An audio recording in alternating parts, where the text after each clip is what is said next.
नमस्कार मित्रांनो, पुस्तक तत्वामध्ये आपल्या सर्वांचं स्वागत आहे. तुम्ही कधी असा विचार केला आहे का की दोन लोक सारखंच कमवतात, पण एक जण आयुष्यभर पैशासाठी धावतो आणि दुसरा जण शांतपणे सिक्युअर आयुष्य जगतो? असं का होतं? मी तुम्हाला एक गोष्ट सांगते. एका छोट्या शहरात दोन मित्र होते, अमोल आणि निखिल.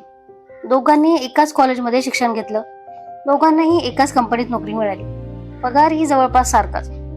पहिल्या पगाराच्या दिवशी दोघेही खूप खुश होते. स्वप्न मोठी होते, आयुष्य बदलणार होतं. पण हळूहळू त्यांचे निर्णय वेगळे व्हायला लागले. अमोल म्हणायचा, आत्ताच एन्जॉय करायचं, लाईफ एकदाच मिळते. त्याने EMI वर बाईक घेतली, नंतर फोन, ब्रँडेड कपडे, इंस्टाग्रामवर पोस्ट. लोक म्हणायचे, वा किती छान लाईफ आहे. निखिल शांत होता. तो काहीही मोठं दाखवायचा नाही.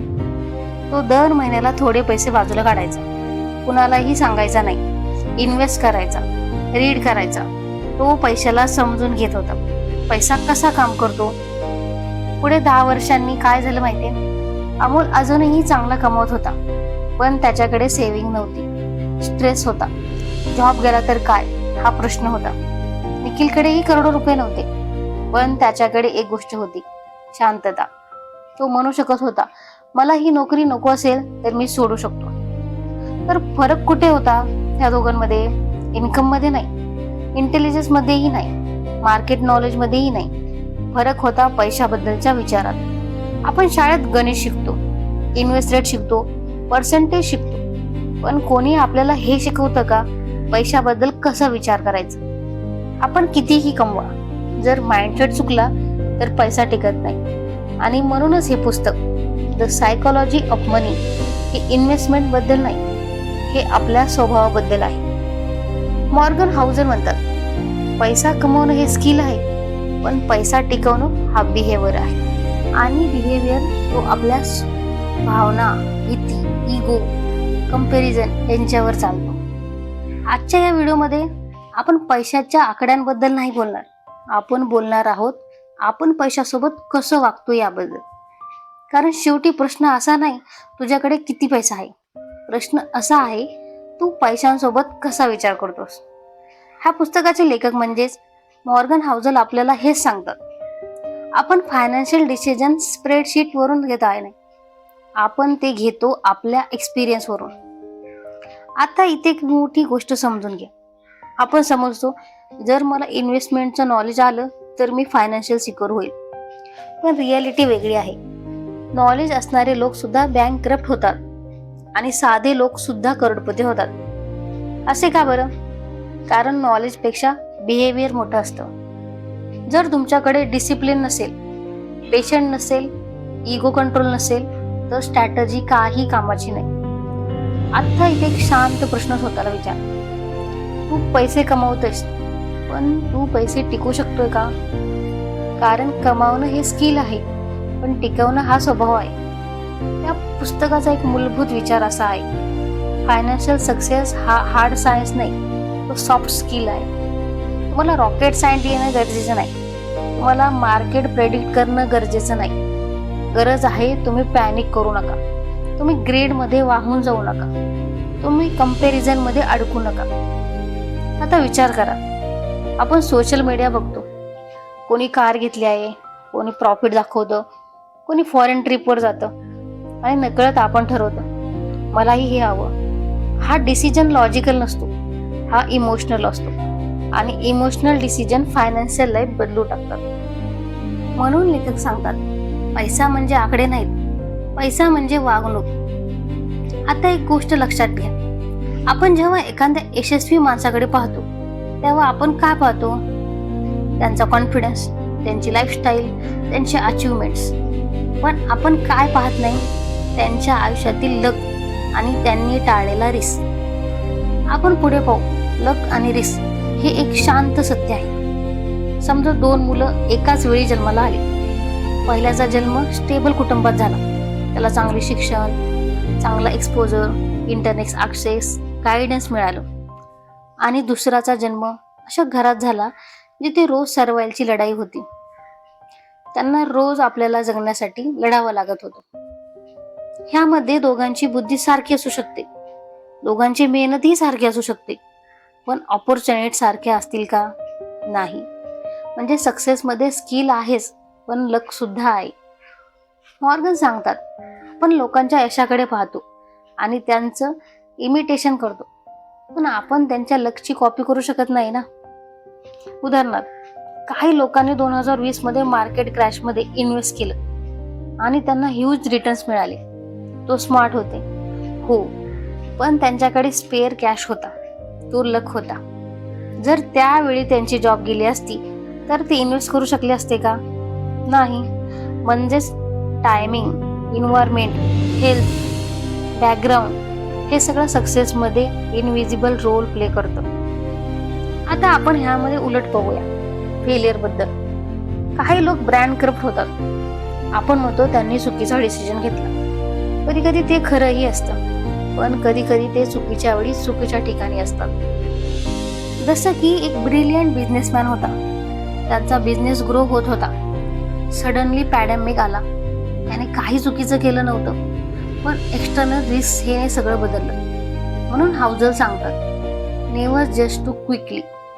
कारण आपण स्टोरी पाहत नाही. इथूनच एक मोठा लेसन मिळतो. जर लक रोल पे करत असेल तर आपण काय करू? ॲरोगंट होऊ नये आणि होपलेस सुद्धा होऊ नये. जर सक्सेस मिळालं तर म्हणावं, मी मेहनत केली पण मी लकीही होतो. जर फेलियर आलं तर म्हणावं, मी शिकलो पण परिस्थितीही कठीण होती. ही बॅलन्स माइंडसेट आहे आणि लॉंग टर्म टिकवण्यासाठी खूप महत्वाची गोष्ट आहे. आता पुढे एक सुंदर पॉवरफुल कॉन्सेप्ट आहे, वेल्थ आणि रिच बद्दल. आपण रोज रिच लोक पाहतो, पण वेल्थ क्वचितच दिसते. रिच म्हणजे काय? High income, high spending, high visibility, car, watch, luxury houses असे रिच लोक दिसतात. आणि वेल्थ म्हणजे काय? वेल्थ दिसत नाही. बँक अकाउंट मधील savings, investments, assets, emergency fund. Wealth ही शांत असते, कोणताही दिखावा नाही. इथं ना एक छोटा प्रसंग इमॅजिन करा. 2 लोक रेस्टॉरंट मध्ये बसले आहेत. पहिल्याने लेटेस्ट फोन घेतलेला आहे, तो EMI वर आहे. दुसऱ्याने साधा फोन घेतला आहे, पण त्याच्या बँक मध्ये 20 लाख इन्व्हेस्टेड आहेत. इथे कोण रिच आहे? पहिला. आणि कोण वेल्थी आहे? दुसरा. फरक स्पष्ट आहे, पण आयुष्य बदलणारा आहे. प्रॉब्लेम काय आहे माहितीये का? वेल्थ बिल्ड करायला इगो मारावा लागतो. तुम्हाला कदाचित बेटर कार घेता आली असती, पण तुम्ही इन्व्हेस्ट केलं. लोक म्हणतील, इतकं कमवतोस आणि साधं राहतोस. पण 10 वर्षांनी त्याच लोकांना तुमचं फ्रीडम दिसेल. तुमचं फ्रीडम हिडन गोल प्रमाणे ठेवा. हाऊजल म्हणतात, मनीचा अल्टिमेट पर्पज लक्झरी नाही, मनीचा अल्टिमेट पर्पज फ्रीडम आहे. फ्रीडम म्हणजे काय? तुम्ही नको म्हणू शकता. बॅड जॉब नको, टॉक्सिक क्लायंट नको, रिस्की डिसिजन नको. हे बोलण्याची ताकद आपल्याला वेल देते. रिच लाईफस्टाईल नाही. ह्यामध्ये आपण 2 गोष्टी समजून घेतल्या. सक्सेस पूर्णपणे तुमचं नसतं आणि फेलियर पण पूर्णपणे तुमचं नसतं. आणि वेल्थ ही दाखवायची गोष्ट नसते, ती शांतपणे बिल्ड करायची असते. जर तुम्ही हे 2 कॉन्सेप्ट खरोखर समजलात तर तुमचं फायनान्शियल लाईफ परमनंटली बदलू शकतं. आता आपण पाहू कंपाऊंडिंग आणि इनफ डेली इव्हेंट्स. आता आपण पुढे पाहू वेल्थ वाढते कशी. काय खरंच पैसा काम करतो की हे फक्त मोटिवेशनल डायलॉग आहे? कंपाऊंडिंग ही हळूहळू होणारी जादू आहे. कंपाऊंडिंग म्हणजे ओव्हरनाईट मिरॅकल नाही, तो पेशन्सचा परिणाम आहे. समजा तुम्ही दर महिन्याला 5,000 रुपये इन्व्हेस्ट करता. पहिल्या वर्षी स्पेशल काही वाटणार नाही, दुसऱ्या वर्षी एक्स्ट्रीम नाही, तिसऱ्या वर्षी तुम्हाला वाटेल इतकं स्लो आहे. इथेच लोक चूक करतात. ते म्हणतात यातून काय होत नाही आणि प्लॅन बदलतात. पण कंपाऊंडिंगची खरी ताकद पहिल्या 3 वर्षात दिसत नाही, ती दिसते 10-15 वर्षांनी. इमॅजिन करा, एक छोटा स्नोबॉल डोंगरावरून खाली येतोय. सुरुवातीला तो लहान आहे, हळू आहे, काही इम्प्रेसिव्ह नाही, पण तो थांबत नाही. तो फिरत राहतो. हळूहळू तो मोठा होतो आणि एक वेळ अशी येते की त्याला थांबवणं कठीण होतं. कंपाऊंडिंग एक्झॅक्टली असंच काम करतं. पण इथे एक छोटा अडथळा आहे. कंपाऊंडिंगसाठी 2 गोष्टी लागतात, टाइम आणि सर्वायवल. जर तुम्ही मध्येच गेम सोडलात तर कंपाऊंडिंग तुटते. जर तुम्ही पॅनिकमध्ये सेल केलं तर कंपाऊंडिंग तुटते. जर तुम्ही ग्रीडमध्ये जास्त रिस्क घेतला आणि वाईप आउट झालात तरीही कंपाऊंडिंग तुटते. म्हणून लेखक म्हणतात, getting wealthy is about staying in the game. Hero बनणं गरजेचं नाही, गेममध्ये टिकणं गरजेचं आहे. आता इथून एक अजून मोठा प्रश्न येतो, किती पुरेसा आहे? How much is enough? आपण वेल्थ बिल्ड करतो, पण थांबायचं कधी हे आपल्याला माहिती पाहिजे. इनफ सगळ्यात अंडर व्हॅल्यूड कॉन्सेप्ट आहे. इतिहासात अनेक लोकांनी वेल्थ कमावली, पण इनफ ओळखलं नाही. त्यांनी अजून रिस्क घेतला, अजून लेव्हरेज घेतलं, अजून ग्रीड वाढवली आणि शेवटी सगळं गमावलं. कारण त्यांना एक साधा शब्द कळाला नाही, इनफ म्हणजे कुठे थांबायचं. तुम्ही इमॅजिन करून बघा, तुमच्याकडे 5 कोटी आहेत, तुमचं जीवन सिक्युअर आहे, फॅमिली कम्फर्टेबल आहे, पण तुम्ही 10 कोटींसाठी हाय रिस्क गॅम्बल करता. जर जिंकलात इगो सॅटिस्फाय, जर हारलात तर सगळं डोक्यात. क्वेश्चन असा आहे, तुम्हाला खरंच 10 कोटींची गरज होती की तुम्हाला कंपॅरिझन जिंकायचं होतं? इनफ म्हणजे गरिबी नाही, इनफ म्हणजे क्लॅरिटी. जेव्हा तुम्ही ठरवता माझ्या आयुष्यासाठी हे पुरेसं आहे, तेव्हा तुम्ही अननेसेसरी रिस्क घेणं थांबवता. आणि तुम्ही म्हणाल, ठीक आहे कंपाऊंडिंग करू, इनफ ठरू, पण मार्केट अनप्रेडिक्टेबल आहे. हो, आणि इथे येतो पुढचा concept, tail events. Tail events मोठे परिणाम देणारी रिअर मुवमेंट. मार्केटमध्ये रोज काही खास होत नाही, बहुतेक दिवस बोरिंग असतात, थोडं वर थोडं खाली. पण काही रिअर दिवस असतात जिथे ह्यूज मुवमेंट होते, क्रॅश, बूम, अनएक्सपेक्टेड न्यूज. हे rear events long term returns ठरवतात. इतिहास बघा, मागे 2008 क्रॅश, 2020 पॅन्डेमिक क्रॅश. ज्यांनी पॅनिक करून सेल केलं त्यांना नुकसान लॉक केलं, ज्यांनी सर्वाईव्ह केलं त्यांना रिकव्हरी मिळाली. पॉइंट काय आहे माहिती आहे का? You don't need to be a right every time. तुम्हाला फक्त सर्वाईव्ह करायचं आहे. जेव्हा बॅड टेल इव्हेंट्स येतो त्यावेळेस टिकून राहणे महत्वाचे आहे. वेल्थ ही कधीच फास्ट बिल्ड होत नाही, ती कंपाऊंडिंगने बिल्ड होते. आणि कंपाऊंडिंगसाठी पेशन्स लागतो, पेशन्ससाठी डिसिप्लिन लागते, डिसिप्लिनसाठी क्लॅरिटी लागते की तुमच्यासाठी इनफ काय आहे. आणि ह्या सगळ्यात तुम्हाला सर्वाईव्ह करावं लागतं. कारण लाईफमध्ये टेल इव्हेंट्स येणारच, हा भाग थोडा हेवी आहे. पण जर हा समजला तर माइंडसेट परमनंटली शिफ्ट होतो. ह्या गोष्टी कळायला तर तुमच्या निर्णयात स्पष्टता येते, इमोशनल रिअलायझेशन होते, लॉंग टर्म माइंडसेट आणि बिहेवियर कंट्रोल. आपण हे पुढे कॉन्सेप्ट बघू. आता थोडा वेळ स्वतःकडे बघूया. आपण खरंच पैसे कसे हँडल करतो? जेव्हा मार्केट वर जातो आपण कॉन्फिडेंट होतो, जेव्हा मार्केट खाली येतो आपण घाबरतो, जेव्हा दुसऱ्याचा प्रॉफिट दिसतो आपल्याला फोमो होतो, जेव्हा आपलं नुकसान होतं तेव्हा आपण स्वतःला दोष देतो. हे लॉजिकल आहे? नाही, हे ह्युमन आहे. आता आपण पाहू बिहेवियर. हा सगळ्यात मोठा गेम आहे. मॉर्गन हाऊसल एक खूप सिंपल पण पॉवरफुल गोष्ट सांगतात. लॉंग टर्म इन्व्हेस्टिंग मध्ये सक्सेस हा इंटेलिजन्समुळे नाही, तो इमोशनल कंट्रोलमुळे मिळतो. इमॅजिन करा, समजा मार्केट 30% खाली आला, न्यूज चॅनल्स पॅनिक करत आहेत, सोशल मीडियावर लोक लॉसेस पोस्ट करत आहेत, तुमचा पोर्टफोलिओ लाल आहे. त्या क्षणी तुम्ही स्ट्रॅटेजी विसरता, कारण त्या क्षणी तुम्ही इन्व्हेस्टर नसता, तुम्ही ह्युमन असता. म्हणूनच लॉंग टर्म माइंडसेट डेव्हलप करावं लागतं. लॉंग टर्म म्हणजे काय? फक्त 10 वर्ष असं म्हणणं नाही. लॉंग टर्म म्हणजे शॉर्ट टर्म नॉईस इग्नोर करणं. आपण रोज प्राइस बघतो, डेली मोमेंट बघतो, न्यूज बघतो, पण वेल्थ डेली बनत नाही, ती क्वाइटली बनते, शांततेत. समजा तुम्ही एखादंच झाड लावलं, तुम्ही त्याचे रोज रूट चेक करायला जात नाही ना, तुम्ही फक्त पाणी देता, सूर्यप्रकाश मिळू देता आणि वेळ देता. इन्व्हेस्टमेंटचं सुद्धा तसंच आहे, तुम्हाला वेळ द्यावा लागतो. आता आपण पाहू एक अनकम्फर्टेबल ट्रूथ सांगते तुम्हाला. आपल्याला स्मार्ट वाटायचं आवडलं. प्रॉफिट झाला की आपण म्हणतो मी बरोबर होतो. लॉस झाला की आपण म्हणतो मार्केट चुकीचं आहे. तुम्हाला माहिती, इगो हा वेलचा सायलेंट एनिमी आहे. कारण इगो आपल्याला ऍडमिट करू देत नाही की आपण लकी होतो, आणि इगो आपल्याला ऍक्सेप्टही करू देत नाही की आपण चुकीचे होतो. जर तुम्ही स्वतःला एक गोष्ट शिकवली, I don't need to impress anyone, तर तुमचं फायनान्शियल लाईफ शांत होतं, कंपॅरिझन थांबतं, अननेसेसरी रिस्क थांबतो, आपला स्ट्रेस कमी होतो.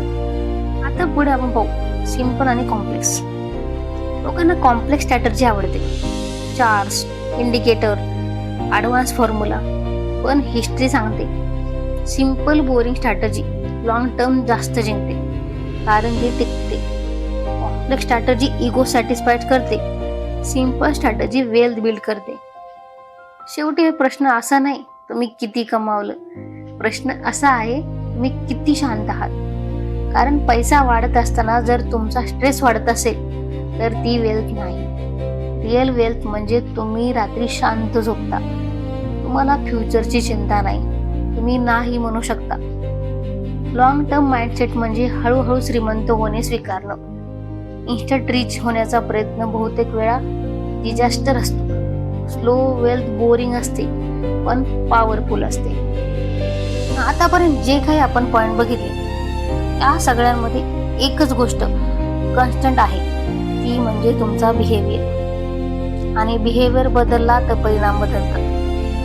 आता तुम्ही एक गोष्ट करून बघा, थोडा वेळ शांत निवांत बसा आणि स्वतःला एक प्रश्न विचारा, मी पैसे कमावते पण मी पैशावर कंट्रोल ठेवतोय का, की पैसा माझ्यावर कंट्रोल ठेवतोय? आपण सगळे वेल्थ हवी म्हणतो, पण खरं सांगायचं तर आपल्याला वेल्थ नाही हवी असते, आपल्याला हवी असते शांतता, सुरक्षितता, स्वातंत्र्य. पैसा हा अंतिम गोल नाही, तो एक साधन आहे. पण जेव्हा आपण त्या साधनांना इगो, कंपॅरिझन, फिअर, ग्रीड या सर्वांमध्ये बांधतो ना, तेव्हा तो साधन राहत नाही, ते ओझं बनतं. हे बघा, लक आपल्या हातात नाही, मार्केट आपल्या कंट्रोलमध्ये नाही, इकॉनॉमी आपल्या कंट्रोलमध्ये नाही, पण एक गोष्ट आहे जी पूर्णपणे आपल्या हातात आहे, आपलं वागणं. तुम्ही पॅनिक करणार का की शांत राहणार? तुम्ही इम्प्रेस करणार की इन्व्हेस्ट करणार? तुम्ही ग्रीडमध्ये जाणार की इनफ म्हणणार? हे पुस्तक आपल्याला इन्व्हेस्टमेंट ट्रिक शिकवत नाही, ते आपल्याला शिकवतो स्लो होणं, पेशन्स ठेवणं, गेममध्ये टिकून राहणं. कारण वेल्थ एक इव्हेंट नाही, ही एक प्रोसेस आहे. आता तुम्ही इमॅजिन करा, 10 वर्षांनी तुमचं आयुष्य कसं असेल. तुमच्याकडे करोडो नसतील कदाचित, पण तुम्ही फ्री असाल, तुम्ही जॉब निवडू शकाल, तुम्ही नको म्हणू शकाल, तुम्हाला उद्याची भीती नसेल, आणि तीच खरी वेल्थ आहे. लक्झरी नाही, व्हॅलिडेशन नाही, कंपॅरिझनही नाही, फ्रीडम. आणि शेवटी तुमचं फायनान्शियल लाईफ बदलण्यासाठी तुम्हाला जीनियस व्हायची गरज नाही, तुम्हाला फक्त काम राहायचे, एकदम शांत, नियमितपणा ठेवायचा आहे आणि इगो बाजूला ठेवायचा आहे. बस इतकंच. जर आजच्या या व्हिडिओमध्ये तुम्हाला एकच गोष्ट घ्यायची असेल तर ती ही, रिच दिसण्यापेक्षा वेल्थी हो, फास्ट प्रॉफिटपेक्षा लॉंग टर्म पीस निवडा. आणि लक्षात ठेवा, पैसा कमावणं स्किल आहे, पण पैसा टिकवणं तो स्वभाव आहे.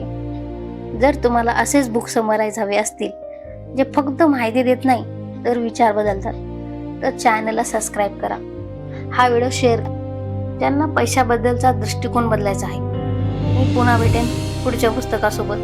तोपर्यंत शांत राहा, कन्सिस्टंट राहा आणि वेल्थ शांततेत तयार करा.